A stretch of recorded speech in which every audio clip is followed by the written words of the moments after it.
Good afternoon, everyone. How are you? How was lunch?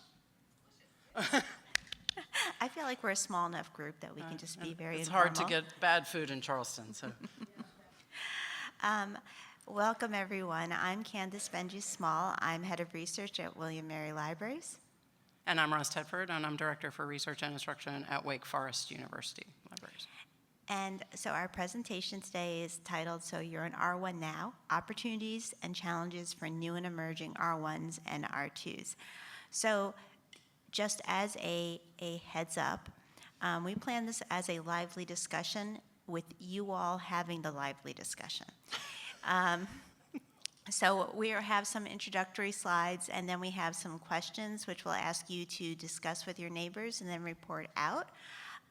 If that is not what you signed up for and you want to move on to another session, you will not hurt our feelings whatsoever. If you want to sit and just listen to what other people are saying too, that's fine also. We're hoping some of you will get together and speak because Roz and I do not pretend to be experts on this topic at all. We gave a similar presentation theme at ACRL, which was a round table where we all sat around at a round table and talked about it and had some really good conversations, and so we're hoping to replicate that today. So next is the Code of Conduct, which, as Roz and I were talking about, you're probably familiar with. This is the same Code of Conduct if you've gone to any other sessions. It's a good one. And then next slide. Yeah. Then just a little bit of background if you're not familiar with the Carnegie Classification system. This came about in 1973. Carnegie now falls under the American Council of Education for this, and basically what they were trying to do was say there are 4,000 colleges and universities across the U.S. How do you figure out who are your peers? And they came up with this grouping system of R1, R2, R3, and special. And they kept adjusting the criteria for those different categories numerous times, most recently in 2021. And they announced that they were going to do a bigger overhaul in April of 2025. And really, again, though, it was all about this way to figure out who your peers were. No, back. Oh, back. There we go. Thank you. While the Carnegie Classification was supposed to provide a cataloging system, it wasn't intended to make it a ranked system. And that's where things kind of went off the rails at some point, according to Carnegie and ACE. ACE says it was surprised when universities began making R1 status a strategic goal. And from their website, but we can see an example of what happens. This is from the online Southern Miss, and they proudly announced when they became R1, and what the text underneath said is, what do Harvard University and Southern Miss have in common? They are both listed as R1 universities. Here at Southern Miss, we are proud to hold such a prestigious ranking. It is one that does not come easily. So we can see this disconnect between Carnegie and how universities were using it. Okay, now we can move on. Thank you.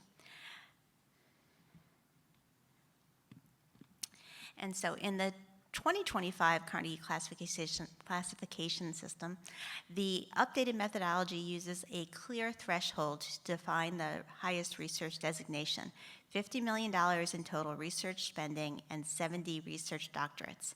In the new methodology, any institution that meets the threshold will be classified as R1, very high research spending, and doctorate production.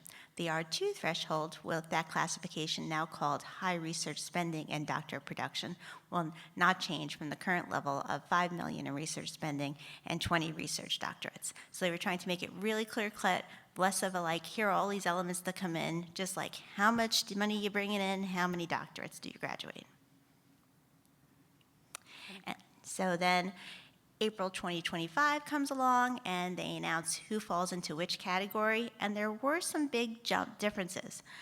So there are 187 institutions in 2025 that are now classified as R1, with 42 who had been R2 or special focus in 2021.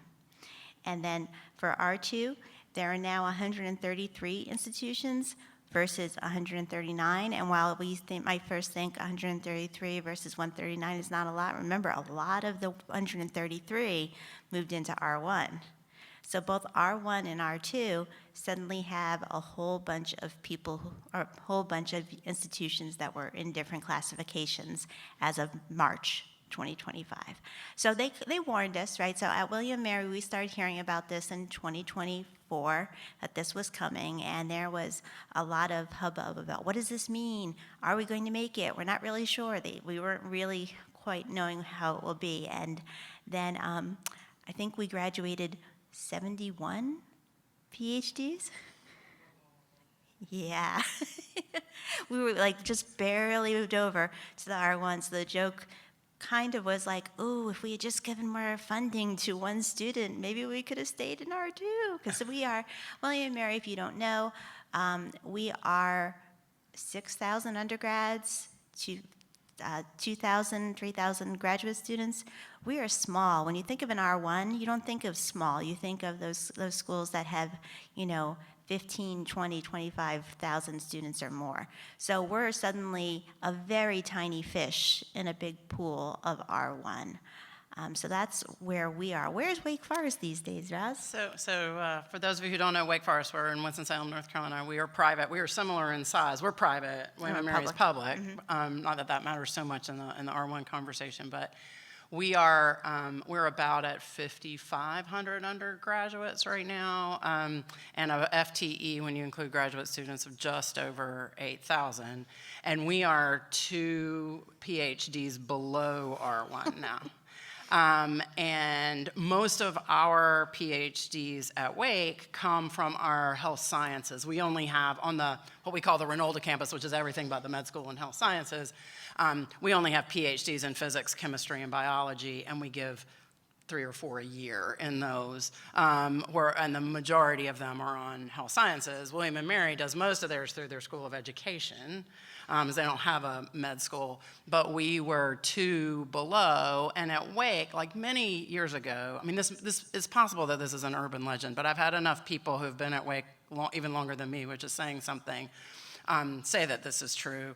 Back in the 70s and 80s, our library at Wake had decided what they wanted to be was an ARL library, and that meant, right, going for R1 ARL-ish status, and so staff went without raises for a year, right, and they like really worked it. And then there was a leadership change, and that was sort of seen as that's not sustainable. We're never gonna like make that. That's just not really what Wake is. And then we got a new president in 2021.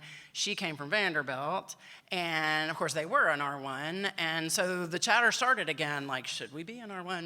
Maybe Wake should be an R1, like, and then I think she was kind of talked down off of that because of, at that point, the metrics that they were looking at, right, would have required a whole lot of investment in labs and other stuff that didn't make so much sense when you only had 3 PhD students in physics or whatever. And so we decided, we'll just hold off on that. And then this happened, and there was a lot of, are we going to be R1? Are we not going to be R1? Like, what? But I did just hear, I was just in a meeting with my dean last week, and we did not make the, 70 threshold for this existing year. So it has to be, is anybody here from Carnegie? I think it has to be an average over 3 years. So they do the reclassing every 5 years, I think, but it has to be your average PhD students over the prior 3 years. So we did not make it for this year. We're still 1 or 2 below. So will we next year? I don't know. Maybe we will, maybe we won't. Our provost stepped down in June, and our president will step down at the end of next June, so we will have a new president and a new provost coming in the next year. So who knows, right? Like maybe. So it kind of depends on where they come from. We in the library, how's this for leadership change within a year? Just got a new dean this past fall. Luckily, she used to work at Wake, so we are very familiar with her. But she came from like the R1iest of R1s, and she came from UW, right, in Washington. And so she has prepared, which I have not seen yet, but she prepared for the president and the cabinet. Now it's lame duck president. Like here would be the library implications of us going to an R1. Here is where database things are based on that. But I have not seen that document yet, so I'm kind of curious, because she was at Virginia Tech before she was at UW, so she has good experience with what we traditionally think of as R1s, right? Like the big dogs, the big schools. But in North Carolina, like UNC Charlotte, which had this whole like plan, like they wanted to be R1 and they were putting forth a proposal for new funding and whatever, and then like, bam, now you're an R1, right, without any of that. So that's sort of the conversation Candace and I started having before submitting for ACRL was like, what does this mean? Like, what are schools doing now that used to be able to say, if we want to go to R1, you've got to fund the library in this way, you've got to have these services, right? And now, bam, right, you're an R1. And then on top of all of that, all the things, right, are coming down the pike this year, which can really have an impact on R1 status, right? So our health sciences, because they're where our main STEM research is doing, like they lost some funding. We did not lose nearly as much funding because we're relatively small as places like Duke and other big R1 institutions. And when you're looking at research dollars, like 50 million would be a pretty low threshold. Like most R1s currently are probably not going to slip, even with these sorts of changes, below the 50 million in research dollars, you have to assume, like the big places. But that 70 PhDs, when you are looking, and all of these screenshots, by the way, I did just a quick like Google search yesterday for universities, right, PhD cuts. That was all I did. And I grabbed all of these in my first page of results, right?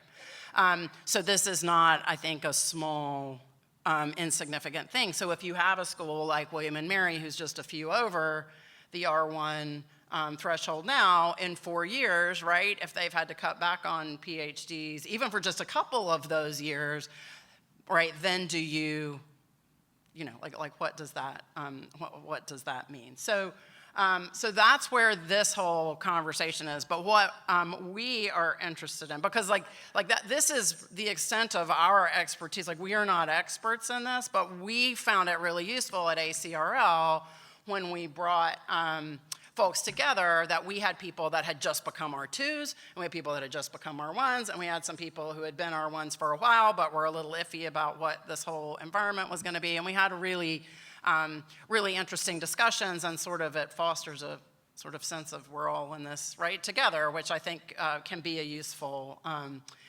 conversation. So there is a poll in the Whova app, because mostly I was just playing around with the Whova app. I think we'll just do it. We're a small enough group. I think I'll just do it here. So how many of you all are at institutions that are an R1 and have been an R1 for a while? Right? Anybody in here from an institution that is brand new R1? Love it. Okay, so that's the majority. Anybody in here from an R2, like a newly minted R2? Yeah. Yeah. So the other question is R2s that have been R2s for a while. So that's us. That's Wake. Yeah, that's UNCG. Like I see some familiar faces out there.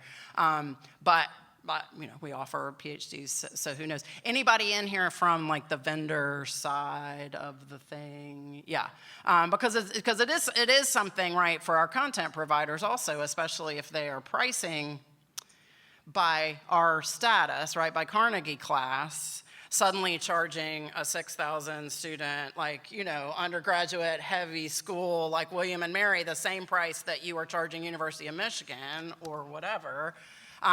That sends panic into all all of us. And so, there's lots of other funding models out there, but I do think that that is a legitimate concern. So before we move on, so a few things that we kind of upfront want to share is like a common knowledge, which is like, going for R1 does not automatically mean that the institution or the library gets extra money. Like Carnegie and ACE aren't giving us money for changing classification. And second, what it does seem to impact outside your control is like schools can apply for certain grants if they have R1 status. So that is a real change. And then As Roz mentioned, how much vendors charge you could depend on your Carnegie classification, and that could change. So those are like the concrete things we can say about changing classification systems. Right, and you can apply to be an ARL library, right? That's another, Oh, yeah. that's another thing. So my dean just got invited to the last ARL meeting because they were also inviting people from a consortium that we're a member of, and people kept saying, why isn't Wake an ARL? And she kept having to say, because we are not R1. And they're like, oh, yeah, you can't be an ARL unless you're Yeah, R1. so you may know of other, because I didn't know about that till Roz told me, but it's in your small groups when you have your lively discussion. If you know of ways that your school is being impacted or involved, this would be a great time to share. So how are we going to do this, Roz? So here's this is a good question. So we're going to start, because so when we did this for ACRL, we knew that the majority of people that were probably going to come sit around our table were going to be in the liaison instruction, like faculty services side. And that was pretty much it. That just happens to be who primarily goes to ACRL. But we knew that that was not the case here. So we're starting with the big question, right? Which is what this conference is all about. We could do this one of two ways. Maybe we vote. One, you all could clump together in smaller groups where you are. We'll set a timer, and then you could have somebody come up. So we could do like sort of 3 or 4 groups. I think that's what we should do. Okay, well, Candace is saying that is what we should do. Yes. Okay, that's what we should do. So maybe those of you here, it's gonna mean you're gonna have to move. I know this is hard for librarians after lunch, y'all. Those in the center, group around, Yeah, move you around. can have and then 2 those groups in if you this want, side. yes. And we're just curious, like are there conversations? Are there hopes and dreams? Are there worries? Are you freaking out around collections, around your budget writ large, or around your collections in particular? All right, we'll give you about 5 minutes, and then we will invite one person from each group to come share a takeaway at the microphone. I'm going to set my Or timer. if you want to just sit and listen and be an audience member because you're still digesting lunch, that's okay too. And Roz is setting a timer. Setting a timer, We are y'all. very official. All right. Hate to break up. Y'all are gonna get to keep talking here with the next question.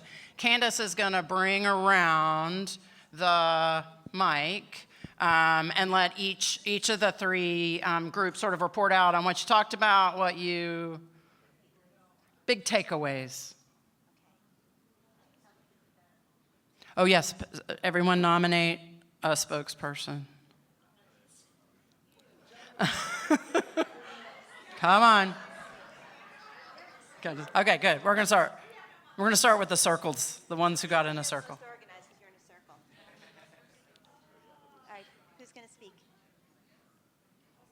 Thank you,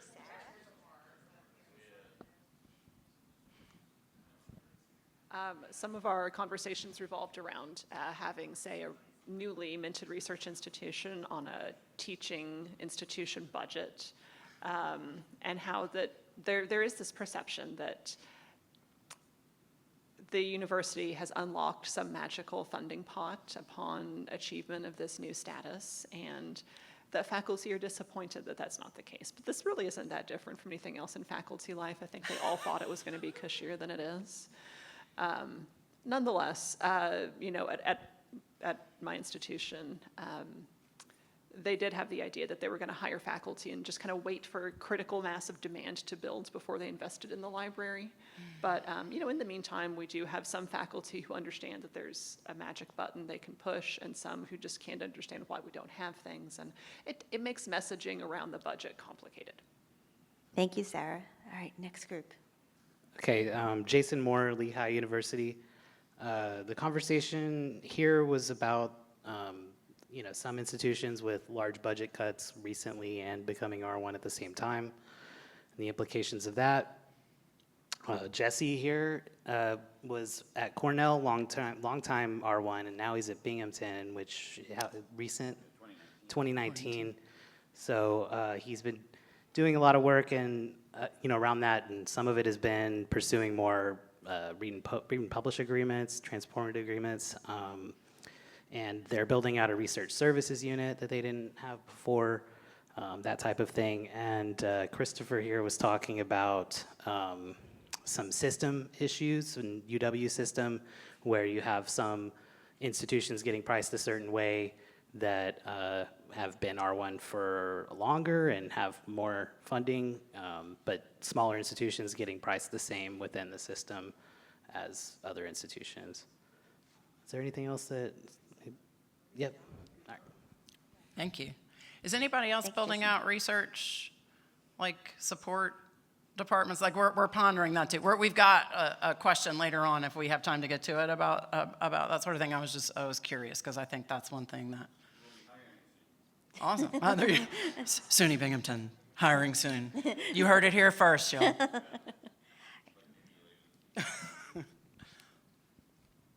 I'm Angela Flenner from College of Charleston, so just down the road, and we're actually just a master's institution, but we have recently started offering doctorates. So my colleague and I came to hear from the R2s that maybe might be us down the road. And we talked about how, newly minted R1s, there's an expectation that you have certain things that can be very expensive for a smaller institution compared to, something like you talked about, like UW. And I particularly asked, I know that we're charged, certain rates based on our Carnegie classification by some vendors, and it's been a worry of ours that just if we were to suddenly become R2, what would be the rise in cost? And I asked some of these folks, and they said that it wasn't an immediate, shocking. It was less than they worried about, but of course it is there. Most do give us rates based on FTE, Right. maybe with the addition of how many degrees in what area and that Right. kind of thing. Thank you, Angela. Thank you. All right, you all did great. Let's move to the next question, Move to Raz. the next question. Well, we'll do this next one, which may be a little shorter, which is we were just curious. How are you saw the one screenshot that we did from, was it Mississippi State? Ole Miss? No, Southern Miss, University of Southern Mississippi. Are any of your schools, and we might just do this more as a show of hands so we can get on to some meatier questions. Are your schools making a big splash about it? Yes. Oh, are they? That's so interesting. Yeah, so are you putting it on your website? Billboards. What school? I'm fascinated. Oh, Nova. Yeah. Really? Really? Really? This is so, I find this so interesting. Well, I mean, part of that, when St. Candace was talking about the history of this, I'm like, have they not met academics? Like, everything's a competition. Like everything up there is Yes. a competition. Yeah, Laura, are you paying attention? We need to get billboards. Billboards. Yeah. Anybody else doing like big? Are you? Anybody know if you're using it in your like admissions materials, like to Yeah, attract yes. students? Yeah. Yeah, oh, faculty, attracting faculty. Oh, in recruiting library faculty. So you're putting it in like your job ads, right? Come and work at an R1 institution. Yeah.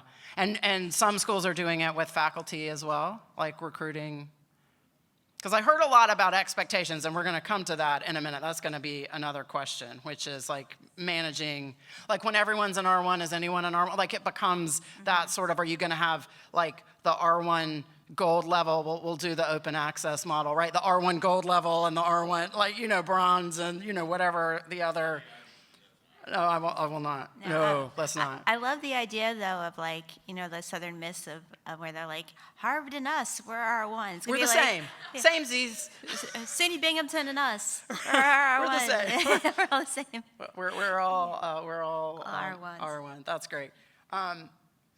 Anyone here doing anything with strategic alignment? Yes. What are y'all doing? Like, do you have it like as in a strategic plan?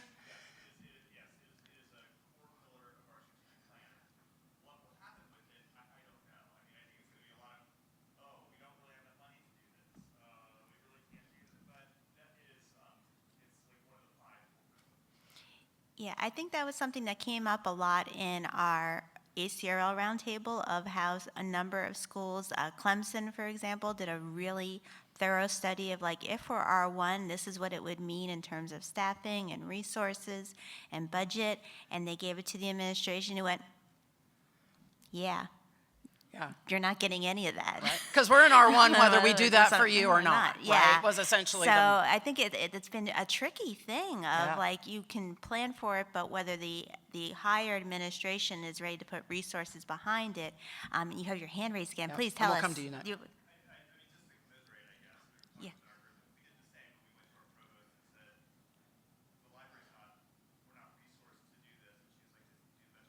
Yeah, do the best you can. do the best you can, Uh-huh, which we'll yes. get to. The next one we're going to let y'all talk in your Yes. groups about is about expectations, but then Yes. that, yeah, so you You had do. your hand up. One thing I wanted to say, for Pepperdine Libraries, we, at Pepperdine University, we became an R2 recently. We also just started a College of Health Sciences, and the library was given no additional Oh my gosh. funds, in order to do that. Good thing health science, the resources don't They're cost cheap. anything. They're cheap. Salaries don't count when you're on vacation, and when you start a new program, they don't cost anything. That aside, there's nothing I can do with that, but what I did want to say is that, because I manage our budget, I have like project codes where I tie that it's research gen, like anything that's costing us money, because in order to support research and more research intensive environment, so I can pull all of that out That's a super smart idea. OA funds. So anything that we're doing to help support OA is that, and then I don't manage the personnel budget line, I'm glad, but I do know that we have 10% of all of our librarian tied to the research gen. Now we don't, it's not a fund that like we get money in, but at least I can track it and say, these are the ways that the library supports your strategic university goal for what it's worth. So you do that with your librarian lines, but also with your budget lines. You just sort so that you could run a report if needed. That's a good takeaway for other places. So this is the next one. We're going to have y'all talk among yourselves because we know this has already come up a few times. So what expectations do you think students and faculty are bringing with them now that you are doing this, right? And what are the conversations in your library around managing those, dealing with those, whatever? So we will do this again, 5 minutes, and then we'll bring the mic around for discussions. All right, I'm coming around with the mic now, and we'll talk to each group. Someone in this group over here want to summarize? Yes, nominate someone new. Somebody new? Okay, that's okay. Y'all will have to tell me whether I forget. I'm Sarah. I'm from St. Louis University. So we talked a lot about other things happening at the same time that R1 status happened. So budget cuts, consolidation. So in some cases, the faculty were distracted by the R1, and in some cases, it left a bitter taste. In my case, at least, it left a bitter taste in people's mouth during a budget cut to try to celebrate something that doesn't give us more funding. Yeah, expecting more instruction from librarians without additional resources. Our staff is actually, a lot of us are losing staff and going down or getting, different roles that we weren't expecting. So that's one of the challenges as well. Yes, thank you. Yeah, planning for change. See, I shouldn't have been the spokesperson. So planning for change, thinking about being proactive about when new faculty are coming in so we can do outreach to them and see what they actually need. What are their expectations and can we meet those?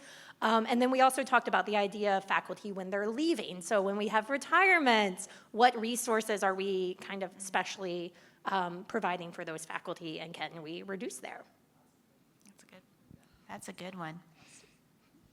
Now I'm suddenly thinking about some of that. Yeah, that makes sense. Okay, this group over here, anyone want to? Okay, so there was some talk about needs for new software and services, tools, and again, the budget not changing. And then there was a lot of talk about administrators maybe not understanding the implications or having requests for kind of projections of impact on costs that are really difficult to do or impossible. And requests for like things like data sets that would have typically been requested from departments. Someone was requested to build a data depository with no additional funding, so those types of things. Or staffing, yeah. I do think, especially like as we are, if we're using this, and some of and y'all said that, if we're using these things in recruiting new faculty, come work for us, we're an R1. If they're coming out of one of the more traditional R1s, right, and they, as a grad student, had access to data labs and right these sorts of things, and they're like, oh, hey, I'm going to William and Mary. They're an R1. They're going to be just like this, like massive, like undergrad, right, program. Then that can really. I think cause tension. So, all right, whoever here wants to summarize for this group. All right, so to start with, we kind of talked a little bit about how students tend to not have expectations about, what will come from R1 or R2 status, nor do they probably know what that means. But in terms of faculty, there are some, let's say, more opinionated faculty who, they automatically assume that, kind of like what we said before, that there's this, magical pot of gold that's unlocked once you get to that status, and there's a difficult time explaining to them that, in this case, expectations don't always line up with reality. I know I'm forgetting things, so. Oh, okay, great. Then I didn't forget things. All right. So, Roz, I'm going to go off script a little for I love our off last script. question. What if we, for our final last question, talk about what are you adding? Like some people said they were starting to look at adding research impact practices or positions.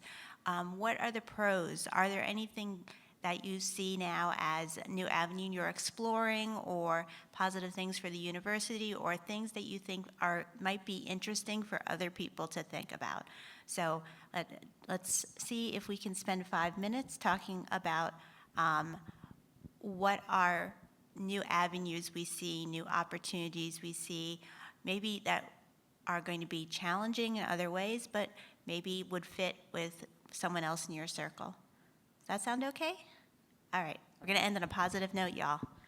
All right, be positive. 5 minutes. All right, Candace is going to come around and have the groups report back out. Yep. So choose your person, and then after we report out, we saved a few minutes so that people could ask this brain trust any questions they might have about Carnegie R1, R2. All right? I'm going to start in the middle, and it's not going to be...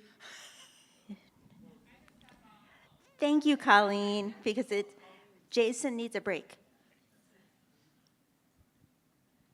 I respect that. I'm Colleen, and one of the things that we were talking about is I got asked a little bit about that 10% in terms of personnel. So how does that look like, and how does that affect our work? And so it becomes part of our job description. So we had to reshuffle the percentages a bit. And it's not like I have 10% more time magically to do anything, but it's more of like a mindset shift in terms of how I think about my work, how my colleagues think about my work. We had a question that then came up about like, well, yeah, but how do you then do that, or does somebody tell you about what to do? And I think it's because librarians were like very accountable people. If somebody tells us we need to do something, it's like, oh, okay, how am I going to make this work? And like, what am I going to write about in my annual performance review? All that kind of stuff. I think I was interested to hear that in another library setting. It's like almost like lawyer billing hours in terms of like, what did you accomplish towards that task? And I apologize that I didn't get to hear all the conversations, but I also know that we did hear more information about what the shift is from another institution for R1 in terms of what they want to achieve and what they want to work towards. So I don't know if anybody else from our group wants to take the mic for a minute, just to capture anything else I might not have said. No one else likes the mic. Thank you, Colleen. Come over here. I think we have three main topics from that last question, and jump in if you feel like I'm not getting it right or missed one. One, reconsidering library services. Can you or should you have, for example, a scholarly communication officer, a data services librarian, systematic review librarian? So opportunity to rethink, what kind of positions do you have? What kind of positions do you need? Can you hire someone or train someone to move into those roles? Two, prices, emphasizing that your existing metrics like FTE really should continue to define, hopefully, your funding levels or your cost, not simply jumping up 10% or whatever, however you do that as you change status. And third, opportunity for campus education. There's an opportunity to really emphasize to administrators, leaders, here's how the budget looks like, here's what you want us to do, here's what we're missing, here's how our peers are positioned. So maybe an opportunity to start re-educating everyone as needed about how your library budgets works, where the money goes, where you feel the need is that's not being met. Is that a good summary, team? Okay. Team, I love it.